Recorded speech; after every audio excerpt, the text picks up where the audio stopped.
texto muito conhecido. O propósito de hoje é, ainda falando sobre família, hoje falando sobre o papel da mulher, e não só do papel da esposa, mas da mulher. Vamos abranger um pouco. Provérbios, glória a Deus, capítulo 14. Louvado seja Deus. Amém, irmãos? Todos acharam? Versículo 1. A mulher sábia edifica a sua casa, mas a tola com as próprias mãos a derruba. Versículo 2. O que anda na retidão teme ao Senhor, mas o que se desvia de seus caminhos o despreza. Na boca do tolo está a vara da soberba, mas os lábios do sábio o preservarão. Amém? Somente até aqui.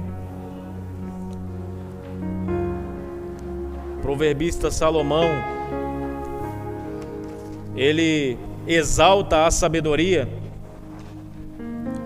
e o chamado dele foi com base nisso, porque quando Deus levantou Salomão,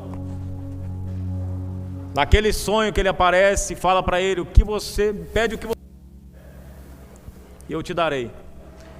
E ele pede sabedoria, e por causa da sabedoria e do pedido dele, da intenção do seu coração, que o que nós pedimos revela nossas intenções, mediante as oportunidades da vida. E a oportunidade era aquela: pede o que quiser e eu te dou. E ele pediu sabedoria, então Deus deu prosperidade, porque Deus não pode dar prosperidade para quem não tem sabedoria. Mas eu sou inteligente. Inteligente, você consegue administrar coisas terrenas, mas somente quem é sábio sabe administrar e conciliar o que é terreno e o que é espiritual. Ele não perde a salvação por causa disso. Então ele vai trazer de diversas formas nos livros compostos por ele a sabedoria que vem de Deus. A gente vê em Provérbios ele aconselhando os jovens. A gente vê admoestações em Provérbios que a gente observa acontecendo hoje, que não era muito frequente na época, mas é hoje. Tamanha sabedoria e revelação que Deus dava a esse homem, inspiração que Deus dava a ele. Então não é à toa que foi chamado de o homem mais sábio daquele tempo. Tá? Então, se você pedir sabedoria, é o que Tiago vai dizer no capítulo 1. Pede com fé, e Deus é justo, e Ele vai dar, porque Ele dá sabedoria livremente. Por que Deus dá sabedoria livremente, irmãos? Por quê? Porque a maior necessidade do ser humano é se tornar sábio. Com sabedoria você sabe lidar com as pessoas. Eu já vou chegar na mulher, vai ser bem rapidinho. Com sabedoria você sabe lidar com as pessoas. No tempo que nós vamos lidar nessa terra, nós vamos ter que conviver aqui nesse processo, porque é um processo, vai passar. Com sabedoria nós conseguiremos chegar até o final. Sem sabedoria nós não vamos. Com tolice talvez a gente se perca e nem chegaremos no final. Sem sabedoria nós não chegamos no final. Nós se perdemos no meio do caminho, porque a Bíblia vai dizer que aquele que vive demasiadamente, ele morrerá antes do tempo. Aquele que vive sem aí, desleixadamente, está nem aí para nada, pega o carro e pisa, pega a moto e acelera e não está nem aí, porque tem promessa. Mas se for insensato, a Bíblia diz que pode morrer antes do tempo ainda, por causa da insensatez. Porque entra aquele versículo: não tentarás o Senhor teu Deus. Então vamos à mulher agora. Por que eu estou frisando bem mulher e não esposa? Porque as 3 primeiras sexta-feiras foi para falar de casamento. E agora nós estamos dentro de casa ainda, né? Lembra a ideia? Eu ainda estou junto com você na sua mesa. Estamos falando de família, de pessoas que se assentam à mesa conosco. Então, obviamente que eu vou tocar aqui em assuntos dentro do lar, não de fora. E é o que nos importa mais. E nós entendemos no texto, o texto não frisa a esposa sábia, edifica o lar. Aqui ele dá uma abrangência maior, ele fala a mulher sábia, edifica o lar. O que mostra que não está falando apenas para a casada, também a solteira edifica o lar.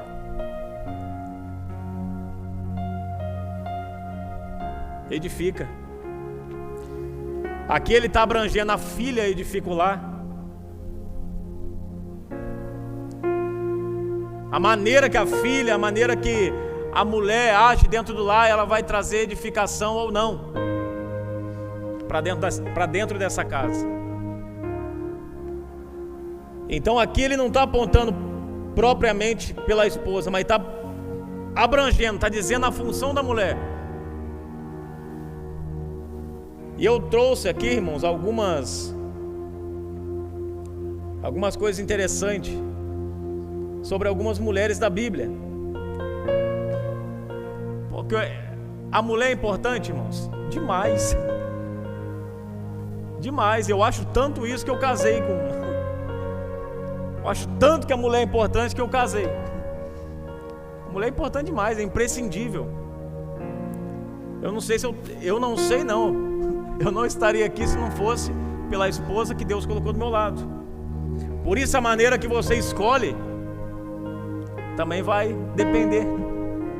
Se você escolhe uma mulher insensata, tola, ela vai te puxar para trás e você não vai conseguir chegar no propósito. Vai pensando que a tua promessa é maior do que as suas escolhas, porque não é. Essa ela é do tamanho das suas escolhas. Ela é proporcional às suas escolhas. Se você escolher errado, não adianta, não vai cumprir. E Deus tem poder para cumprir. Mas uma escolha errada muda tudo. Uma escolha só errada muda todo o destino. A Bíblia vai mostrar para nós que Deus fez algumas conexões da história. E por que essa conexão? Por exemplo, Raabe, alguém que estava numa cidade maldita. Eu falei esses dias sobre ela. Numa cidade maldita, ia ser destruída, porque tudo que fosse achado ali era maldito. Mas ela tomou uma atitude e Deus fez o quê? Morre Jericó inteiro, mas Raabe está salva. Qual que foi o resultado? Através da fé de Raabe, ela entrou no lugar de alguém que foi insensato. No lugar de alguém que foi insensato, Deus pegou e colocou ela e fez uma conexão. E de Judá, lembra? Da onde veio o Messias? Da tribo de Judá. E lá na frente, da linhagem de Davi, veio ele. E Davi, ele é descendente de quem? Justamente do filho de Raabe. Jesus é descendente de quem? Raabe, está na descendência de Cristo. Então olha para você. Deus ele não é parcial. Nós somos, dependendo da situação. Mas Deus não é parcial. Deus ele é justo. Se a balança pesou mais para o teu lado, o bicho vai estreitar para o teu lado. Quer você seja filha do pastor presidente ou filha do papa, se a balança estreitou para o teu lado, é para o teu lado que vai azedar. Porque Deus é justo. Ele não vai alisar sua cabeça porque seu pai é de oração e sua mãe é fervorosa, vive 24 horas no monte. Não. Então a mulher, precisa ter essa concepção. Você precisa ter esse entendimento. A sua casa hoje, a sua família hoje está na direção certa? Ou Deus vai precisar fazer algumas conexões futuras aí na frente? Porque a promessa é mais importante do que eu e você. Muito mais importante. Prova disso é que ele colocou Raabe, colocou Moabita, uma prostituta, uma Moabita que era coisa... E Deus falou, vou colocar porque eu, pelo coração, exteriormente falando, impossível. Mas eu que sou do coração, vou colocar. Todo mundo ama a história de Davi. Fala para o judeu. O judeu ama falar de Davi, mas eles odeiam falar da linhagem de Davi. Porque eles têm que passar por Raabe e Ruth, Moabita. E eles têm que reconhecer que Deus colocou. Porque era projeto falido. Raabe era para ter morrido junto com aquele povo. Era um projeto já falido. Mas por causa de uma atitude, por causa de um posicionamento, na hora certa, exata, sai ela viva daquele lugar, sai toda a família dela viva daquele lugar. E consequentemente, o seu futuro foi diferente. Por causa da sua fé. Aí eu pergunto para você, mulher, que hoje o foco é você, mas eu sei que do jeito que Deus é maravilhoso, os homens vão pegar alguma coisa também, porque Deus é fiel. Eu já estou pegando. Então, primeira coisa que nós precisamos identificar no nosso lar é como anda a nossa fé. Estamos no mesmo alvo dentro do lar ou está tudo dividido, um olhando para cada lado? Não estou falando agora daqueles que estão desviados dentro da sua casa. Falando quem está no foco, quem já aceitou a Jesus, está firme, está no mesmo propósito. Ou o marido olha para frente, a esposa olha para o lado, cada um caminhando para um lado. Porque se estiver assim, não vai para frente, não vai vingar. Deus vai ter que fazer conexão. Isso aqui contraria muito, irmãos, aquele evangelho coach que nós ouvimos por aí, que você é o coração ponto fraco de Deus. Porque aí ele coloca você numa exaltação tão grande que você é mais importante do que a promessa, você é mais importante do que tudo, até que a Bíblia, dependendo da situação. E você não é. Quer que eu te prove? Eu provo. Paulo, apóstolo de Cristo, está preso. Paulo vai para a cadeia, vai apanhar. Por quê? Porque tem que pregar para alguém lá. Mais vale a palavra ser pregada do que a sua pele lisinha, limpinha, sem sangue, seu coração às vezes doendo. Mais vale a alma salva. Porque você com o coração doendo, ferido, você ainda vai para o céu. Se ele foi ferido, vai ter gente com o coração tranquilinho, indo para o inferno. É Jonas dentro do navio, dormindo tranquilamente, um sono que nem a tempestade acordava, porque a consciência não acusava. Já viu pessoa que fala assim: pastor, só que você está me falando, a minha consciência não me acusa sobre isso, vou continuar fazendo. É Jonas dentro do navio, dormindo tranquilamente. Mesmo na desobediência, ele consegue ainda trafegar, dormir tranquilamente. Se for Jonas, não atende. É brincadeira. Louvado seja Deus. Amém, irmãos? Então, nós precisamos analisar bem isso. Como está o nosso lar? Como que anda a promessa, se ela está caminhando para frente? Você quer ver o efeito? Você quer ver uma coisa que você vai saber pelo efeito, se está andando para frente ou não? A promessa, ela vai andando. Mãe um dia veio aqui na cidade de Taubaté. Quando eu saí de lá, eu já falei, meu apelido era Mudinho, e para eles até hoje eu sou um milagre, porque eu fui curado e hoje eu falo. Para eles até hoje eu sou um milagre. Mas a minha mãe veio aqui numa quarta-feira e, por incrível que pareça, Deus não é Deus de coincidência, irmãos. Ele marcou aquela data. Foi a data que deu para ela e foi o primeiro dia que eu ia pregar. Que eu criei coragem. E eu ia subir nesse púlpito aqui para pregar. Eu vim até sem gravata, para o pastor não colocar eu para pregar. Mas não adiantou, ele me deu. E a minha mãe estava sentada no púlpito ali, me ouvindo pregar pela primeira vez. A pessoa que ela ouviu alguém dizer quando estava no ventre dela, falando: Jaqueline, esse menino não é um menino comum. Ele já foi separado desde o ventre para pastorear. Você está carregando dentro do seu ventre um pastor. 30 anos depois eu estou aqui. Então Deus que cumpre promessa. Mas o que eu estou querendo dizer sobre esse dia?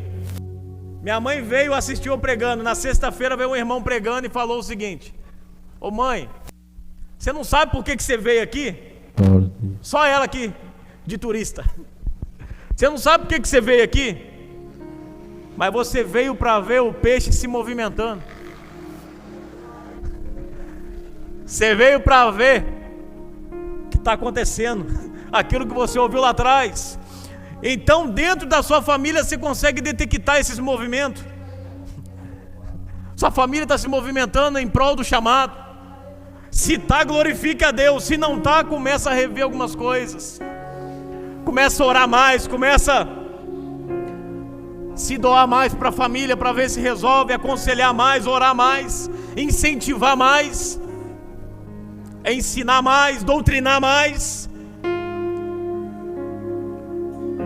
Porque não adianta, é na doutrinação bíblica e no seu amor e no seu exemplo que o seu filho vai se inspirar e seguir. Louvado seja Deus. E pensando nisso, eu coloquei algumas mulheres aqui para os irmãos identificar com quem você parece. Na Bíblia tem mulheres de todo gênero. E você vai identificar quem você é. Nós temos a primeira, Eva. Quem que é a Eva? A irresponsável e a revolucionária. Isso é bom? Depende. Ser revolucionário é bom quando há acordo. Mas para Eva, que queria ser revolucionária na ausência do marido,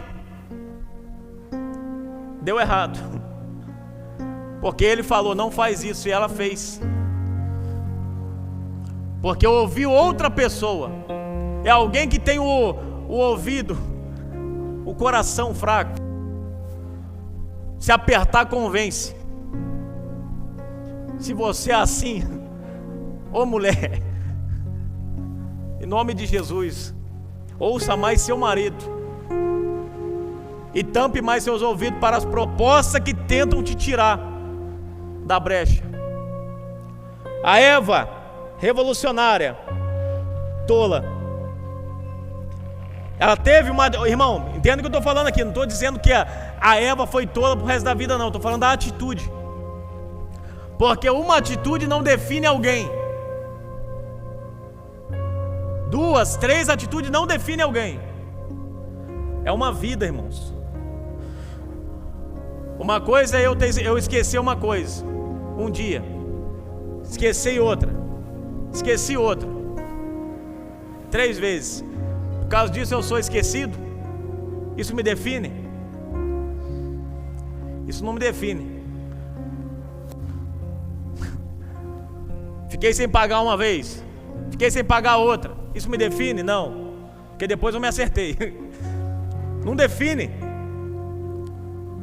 O que define é quando é uma história, um relatório de declínio.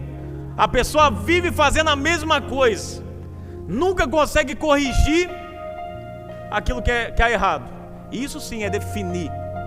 Isso sim é um caráter definido, que precisa ser corrigido. Mas uma atitude não define ninguém. Eu posso errar. como os irmãos já erraram. E eu já errei. Então tome cuidado em definir as pessoas, nunca pense em fazer isso. Se tem alguém que você pode tentar, porque você não pode, irmãos. Você pode tentar, mas você nunca vai conseguir com exatidão definir a você mesmo. Você não pode. Nem você pode definir, quanto mais os outros. Dizer, caloteira, aquilo ali é uma sem vergonha, aquilo ali não vai a lugar nenhum. Já viu? Aquela ali, você falou com ela aqui, daqui a pouco ela está entregando ali do outro lado.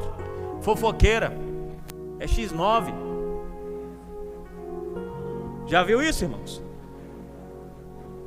Você não pode fazer isso nem com os outros e nem com você. Se Deus tirou a autoridade de você, quanto mais de julgar os outros. Então engole a sua língua.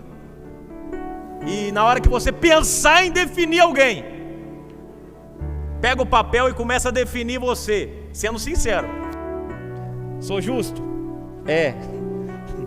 Vai colocando. Eu minto? Eu aumento alguma coisa quando eu vou contar alguma verdade? E vai sendo sincero com você. Todas as vezes que eu faço minhas contas eu pago. Eu sou sincero. Aí depois que você lê a resposta, que você mesmo escreveu, com sinceridade, mesmo que seu coração doa, aí você vem falar pra mim que você pode julgar o próximo. Eu recebo crítica, irmão, a maioria das vezes, de pessoas que não fazem, porque quem faz não critica. É incrível. É tremendo isso, irmãos. Por isso que a sabedoria de Deus, ela vai domando a gente, a maturidade de Deus vai domando a gente, e vai nos munindo de receber e saber o que é crítica construtiva e o que é apenas uma crítica para te adoecer. Então eu não engulo. Passou, barrou, rapaz, nem vi onde foi parar. Eu não guardei nem no bolso. Foi embora. Então aprenda isso. Aprendi isso com o pastor Josué Brandão. Não é meu amigo não, que eu ouvi ele pregando. Então fala assim, parece que andou lado a lado, né? É meu amigão. O pastor Josué Brandão, ele fala que antes, toda vez que a pessoa fala, pastor, tem uma crítica construtiva para fazer, ele fala, me fala o que você construiu para depois eu te ouvir. O que você construiu? Aí a pessoa vai e constrói primeiro para depois contar a crítica, porque senão adoece a gente. A gente fica adoecido por críticas sem fundamento, que não define a gente. Tá, irmãos, então Eva tinha esse problema. E Sara, a precipitada, a omissa. Precipitada e omissa. Coloca os cavalos, a charrete na frente dos cavalos. Não, vamos fazer assim, vai ser desse jeito. Mas seu marido falou para você pensar, não, mas vamos fazer assim mesmo, e depois eu consigo convencer ele. Está atolado e bitolado em um monte de coisa que não consegue nunca resolver, porque não era para ter entrado, mas entrou. E ela é omissa porque todas as vezes que Abraão se apresentava a Deus, ela se escondia. E prova disso é que o anjo de Deus aparece a ele, Abraão todo feliz para receber eles. Que bênção, vocês chegaram aqui, nosso linguajar crente. Vamos lá na minha casa. Falou, onde está Sara? Aonde está Sara? Era Deus falando. Então, mulher, a chamada do teu marido tem tudo a ver com você. Tem tudo a ver. Tudo a ver. Entenda isso, pelo amor de Deus. Porque senão Deus não colocaria ela como adjuntora e auxiliadora do teu lado. E a mulher precisa entender com muita exatidão o que é isso. Ela tem que olhar juntamente com o marido para o mesmo alvo. Eu falei para minha esposa antes de casar, falei, você sabe que a promessa minha é ser pastor, né? E ela falou para mim assim, eu nunca pedi para ser esposa de pastor. Ela falava com lágrima descendo nos olhos. Eu não queria nem ser filha, mas eu sou filha, sou neta, sobrinha, e agora sou esposa de pastor. E falava com lágrima nos olhos. Eu falei, minha filha, eu dando risada, eu avisei. Mas não é dando risada, irmãos, porque eu queria. Há uma parte da gente que quer, irmãos, ser usado por Deus. Não parecer não, é ser usado por Deus. Porque tem gente que entende essas coisas de ministério diferente, né? Entende como evidência, ser visto. E não, sempre entendi como serviço. E graças a Deus que eu tenho uma esposa que me ajuda. Chorou como Jeremias, usa outro. Deus fala, não te chama, não fala que você é uma criança, que eu vou te usar. E hoje está aqui dando exemplo, sendo uma bênção na minha vida e na vida desse ministério. Então Sara, precipitada e omissa, a que não se apresentava na hora que era para se apresentar. Quando o seu marido se apresentar, é o seu dever se apresentar junto. Porque a palavra submissão é sob uma missão. Não é de baixo, humilhada. É sob uma missão, a mesma missão do marido, ela se coloca sob, para poder fazer ele conseguir alcançar. Tem hora que ele vai pensar para cair, aí vem o papel dela, auxiliar, levantar ele. Acho que teve fase, porque aqui eu tenho que falar da minha vida também, irmãos. Não muito de entrar nesse ponto, mas antes de eu casar ainda, eu já encontrei a esposa da minha vida. Antes de eu casar. Eu lembro uma vez, eu com crise, não queria ela tomar banho, não queria escovar o dente. E essa menina que vocês estão vendo aí, me pegou no sofá da casa da mãe dela. Falou, o que você está fazendo aí? Levanta, rapaz. Tá pensando que você vai... Eu não casei com homem frouxo, não vou com homem frouxo não, levanta aí. Vai escovar o dente, vai lavar os olhos. Toma vergonha na cara. E eu ainda cheio de crise. Mas levantei. Porque depois de uma ordem dessa, né? O medo suplantou o medo que eu estava sentindo. Eu levantei com força.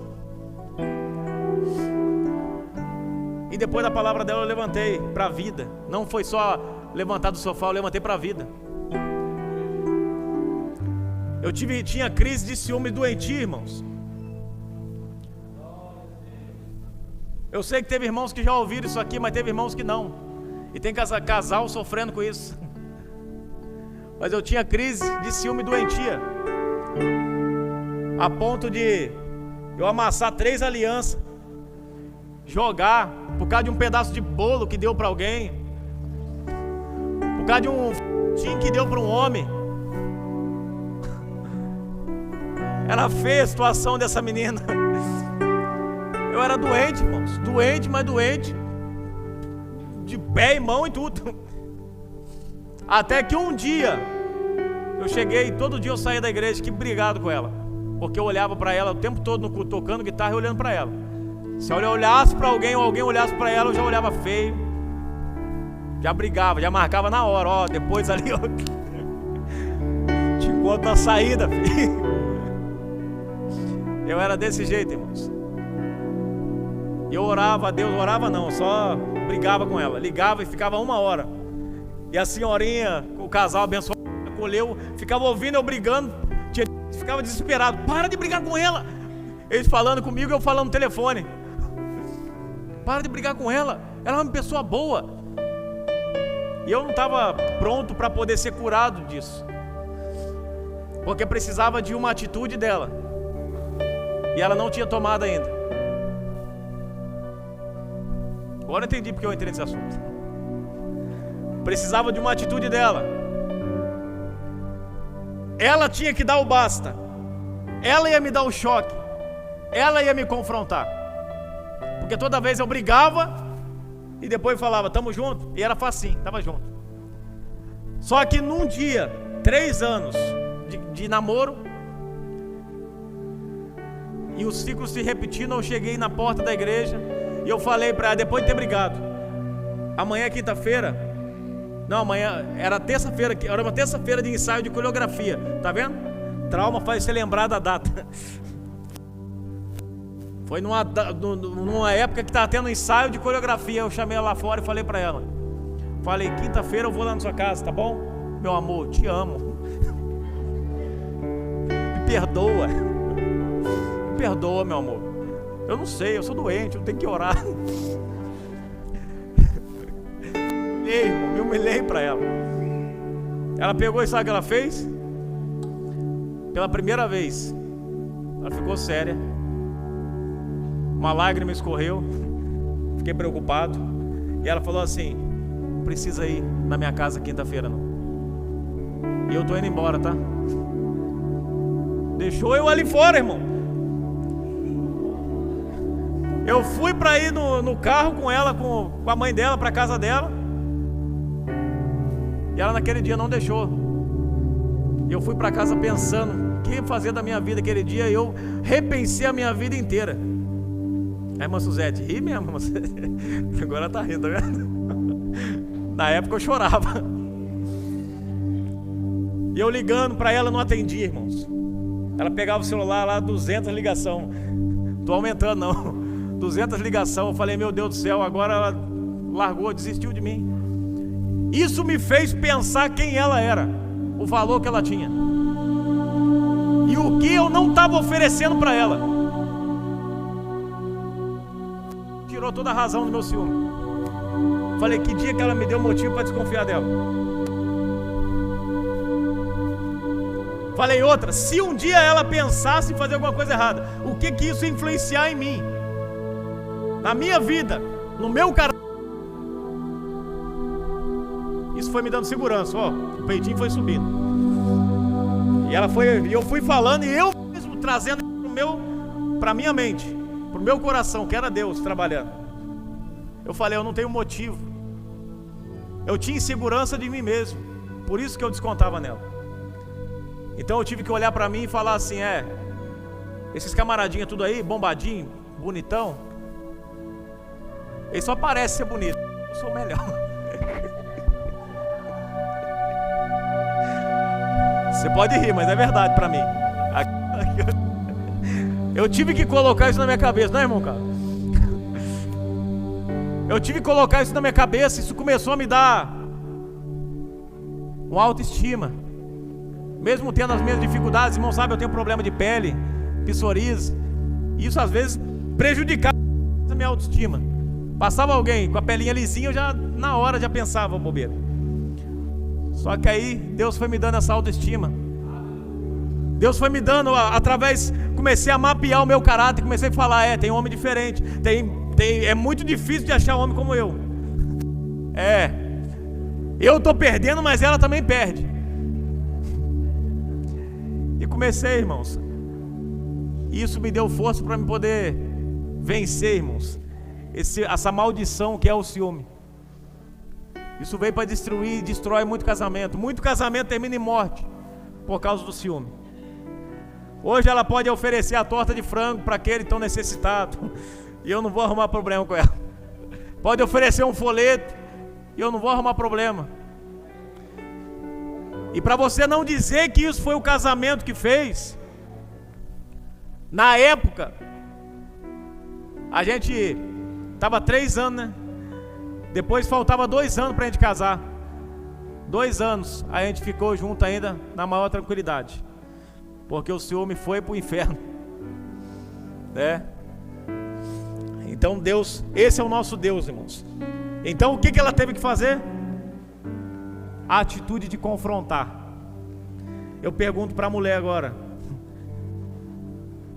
as mães, mulher como mãe, mulher como esposa, tem tido coragem de confrontar o seu marido nas ideias erradas dele? Tem tido coragem de confrontar seus filhos? Seu filho nas ideias erradas? Tem tido coragem de colocar ele na parede e dar um basta em tudo que ele tem feito? Pelo amor de Deus, estou falando para fazer greve de você sabe o que é não. Isso não existe, tá, irmãos? Isso não existe, isso é contra a Bíblia. Eu estou falando de você ser maduro o suficiente, de colocar ele sentado na mesa e falar: agora você vai me ouvir. Casou comigo? Porque com nós não tem divórcio, é até o fim, até que a morte separe. Preferível até que Jesus volte. Mas se a morte vier antes, é preferível até que Jesus volte, né? Como a gente fala. Mas colocar na mesa, colocar os pingos no i. Mas estou estressado. Está estressado? Toma um café primeiro, mas daqui a pouco a gente vai conversar, porque precisamos colocar as coisas no lugar. Você está vendo nosso filho? Está perdido. O que você está fazendo como pai? Pensando que só de trabalhar você vai estar cumprindo o seu papel? Eu não vejo você conversando com ele, não vejo você disciplinando ele. Como que você vai apresentar ele a Deus aquele dia? É o papel da mulher, sabe, edificando a casa. Toma a postura de homem. Está parecendo frouxo. Nem parece aquele homem que eu casei, que eu aceitei no altar, cheio de valentia. É o papel da mulher. Identificar o que está errado dentro da casa e colocar esse marido para trabalhar. Não é ele que é o líder espiritual da casa? Então põe ele para trabalhar, irmãos. Põe ele para trabalhar. Vai lá pôr a mão na cabeça do seu filho para orar. Vai lá pôr a mão na cabeça da sua filha para orar. Eu vejo casas onde a esposa tem que ficar pedindo, implorando para o pai orar pela filha. O pai é pastor, implorando para ele orar pela filha que está doente. E tem vergonha de fazer isso. Isso não é comum, irmãos. Teu filho tem que ver a intimidade que você tem com Deus. E essa intimidade, irmão, não tem que ter vergonha. Porque a aproximação que você passa para Ele, que você tem com Deus, através da oração, do diálogo, é de alguém, né, pelo tempo da caminhada, de alguém mais próximo, não de longe. Mas a gente trata a Deus como se estivesse longe. E os nossos filhos estão vendo isso. E como que eles vão viver? Como um Deus longe. Mas Deus longe é religiosidade. Se a gente agir e orar como Deus estivesse longe, o que vai manter a gente dentro da casa de Deus? Nossa família. A religiosidade. Só que religiosidade não vai salvar ninguém. Vai manter dentro da igreja, mas não vai te levar para o céu. Você vir por causa de mim é religiosidade. Você vir por causa do... Sou evangélica. Grandes coisas. Sou evangélico. E... eu não sou crente. E o que tem? Aí Tiago vai falar: você é? Os diabos também creem, estremecem. Também é crente. Então tem que ter posição, irmãos. Por isso que eu gosto de falar. A pessoa fala: você é evangélico? Eu sou servo do Senhor Jesus. Sou cristão. Sou cristão. Sou crente. Eu vou falando, vários adjetivos para remeter a pessoa ao tipo de pessoa que eu sou. Aquele povo lá do evangelho pleno, eu sou esse. Porque tem uma confusão aí fora, então você precisa identificar bem da onde você vem. Então eu vou identificando. Sou assembleano, sou lá daquela turma lá. Então, irmãos, nós precisamos ter atitude diante de Deus. Atitude de confrontar. Atitude de saber a hora, identificar o problema, encurralar na parede, porque Deus você não encurrala, mas teu filho você encurrala. E se ele te bater, manda para a prisão, que também é ensinamento. Porque dependendo dos filhos que tem hoje, o negócio está feio. Mas se você encurralar ele te arrelar a mão, olha, gagueira, você pode chamar a polícia e fala assim: mas eu sou seu filho, tem misericórdia de mim. Você é meu filho? Você é meu filho, por isso mesmo estou te mandando para a prisão. Para você não chegar lá na frente e bater na primeira mulher que você casar. Eu estou te educando, estou te ensinando. Vai aprender dentro do presídio agora como lidar, como tratar a mulher. Então, irmãos, confronte. Leve isso para sua casa hoje, não esqueça. Você não é a vítima do casamento, da família. Você não pode ser aquela omissa, quietinha, tá vendo tudo errado, mas não fala nada. Você tem o papel de edificar a casa. Então você é a que vai detectar o que está errado e vai agir. Deus vai te dar sabedoria. Tantas vezes na Bíblia Deus fez isso. Não falou com o marido dentro de casa, mas falou com a esposa.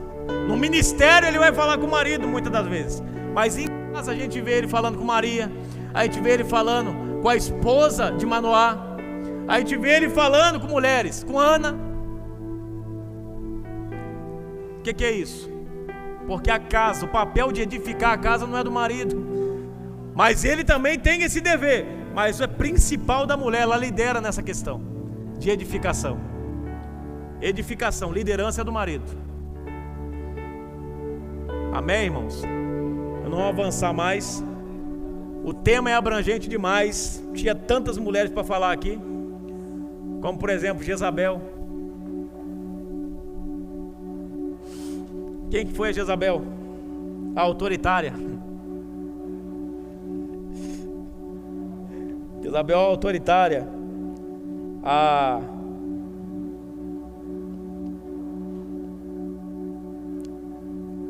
Perdão, irmão, estou procurando onde eu coloquei aqui, onde eu anotei sobre a Jezabel.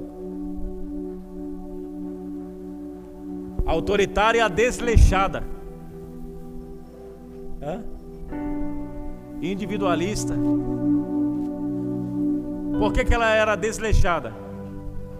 Ela teve filhos, mas não soube cuidar de nenhum deles, porque estava muito ocupada querendo ser líder,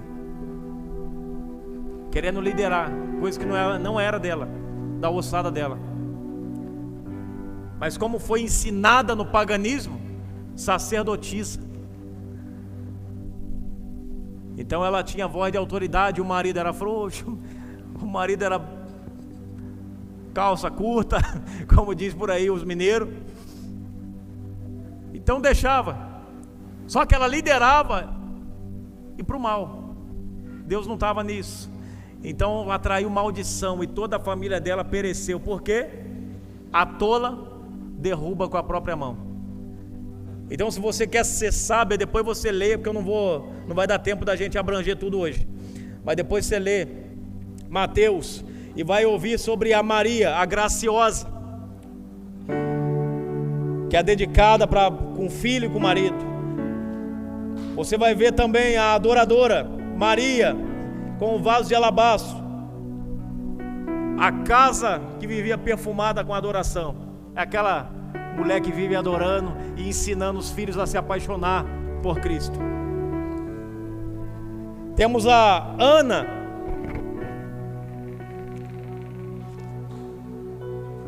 que era imatura, mas que Deus trabalhou com ela no momento da oração.